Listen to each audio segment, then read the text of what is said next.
আপনারা দেখছেন Bankura TV breaking news. Bankura TV YouTube চ্যানেলে আপনাদের স্বাগতম। বাঁকুড়া টিভি ইউটিউব চ্যানেলের চিফ এডিটর টাইগার জার্নালিস্ট দাদা উত্তম দে বাঁকুড়া টিভিতে তুলে ধরছি আজকের প্রতিবেদন। তার মতন করে পশ্চিমবাংলার বিভিন্ন ইস্যু নিয়ে মানুষের সমর্থন নিয়ে আজ এই পশ্চিমবঙ্গ সরকারকে বিঁধলেন যুদ্ধে অংশগ্রহণ কংগ্রেস নেতা অধীর রঞ্জন চৌধুরী। তিনি সাংবাদিক সম্মেলন করে এই পশ্চিমবঙ্গ সরকারের মুখ্যমন্ত্রী মমতা বন্দ্যোপাধ্যায়কে একেবারে ধুয়ে দিলেন। সেই খবর একমাত্র প্রতিবাদী চ্যানেল বাঁকুড়া টিভির। তার এলাকায় আমাদের গত লোকসভা নির্বাচনের প্রার্থী ভিক্টরের বিরুদ্ধে যাকে রীতিমতন রাস্তার মস্তানি করে এসছেন, এলাকার মানুষকে বলছেন যেন ভিক্টরকে এলাকায় ঢুকতে দেওয়া না হয়, ঘাড় ধাক্কা দিয়ে বার করে দেওয়া হয়। পশ্চিমবঙ্গটা কারোর পৈতৃক সম্পত্তি নয় যে কেউ মনে করলে ঘাড় ধাক্কা দিয়ে বার করে দেবে, এটা কারোর জমিদারি নয়। বাবুর থেকে তার চামচার আরো বেশি এগিয়ে বাদালা করছে। এই ঘটনার তীব্র নিন্দা করছি আমরা। কালকে ভিক্টরের পক্ষে এলাকার মানুষ তাদের সমর্থন, তাদের উত্তেজনা ব্যক্ত করে 5 ঘন্টা থানা ঘেরাও করে রেখেছিল। এফআইআর করা হয়েছে সেই মন্ত্রীর বিরুদ্ধে। তৃণমূল সরকারের মন্ত্রীরা রাস্তায় নেমে ভোটের 1 বছর আগে থেকে তাদের আসন হারানোর ভয় ভীতির বাতাবরণ তৈরি করবার চেষ্টা করছে। তাই আগামী দিনে সাধারণ মানুষকে তাদের গণতান্ত্রিক অধিকার সুরক্ষিত করবার জন্য সংঘবদ্ধ হতে হবে। ভিক্টরের বিরুদ্ধে যে অপমানজনক উক্তি এই মন্ত্রী করেছে, তার জন্য মন্ত্রীকে দুঃখ প্রকাশ করা, ক্ষমা চাওয়া উচিত। এই ঘটনার তীব্র নিন্দা করে আমরা বাংলার মানুষের কাছে এই মন্ত্রীকে বয়কট করবার জন্য আবেদন জানাচ্ছি। আপনারা জানেন যে রায়গঞ্জ লোকসভায় গত নির্বাচনে আমাদের প্রার্থী হয়েছিল ভিক্টর। কংগ্রেস দলের প্রার্থী ছিল এবং সে তার মতন করে মানুষের সমর্থন নিয়ে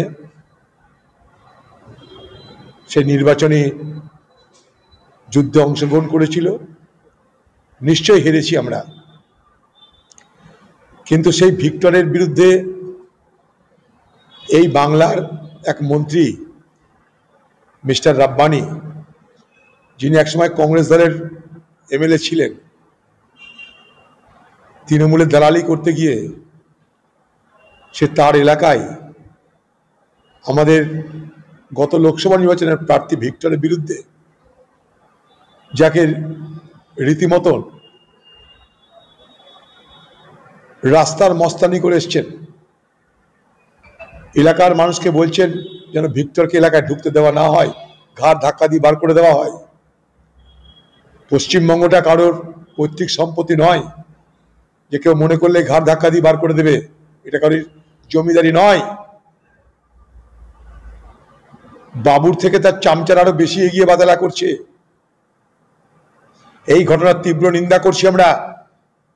কালকে ভিক্টরের পক্ষে এলাকার মানুষ তাদের সমর্থন, তাদের উত্তেজনা ব্যক্ত করে 5 ঘন্টা থানা ঘেরাও করে রেখেছিল। এফআইআর করা হয়েছে সেই মন্ত্রীর বিরুদ্ধে। তৃণমূল সরকারের মন্ত্রীরা রাস্তায় নেমে ভোটের 1 বছর আগে থেকে তাদের আসন হারানোর ভয় ভীতির বাতাবরণ তৈরি করবার চেষ্টা করছে।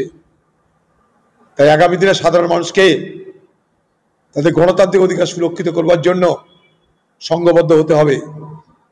ভিক্টরের বিরুদ্ধে যে অপমানজনক উক্তি এই মন্ত্রী করেছে, তার জন্য মন্ত্রীকে দুঃখ প্রকাশ করা, ক্ষমা চাওয়া উচিত।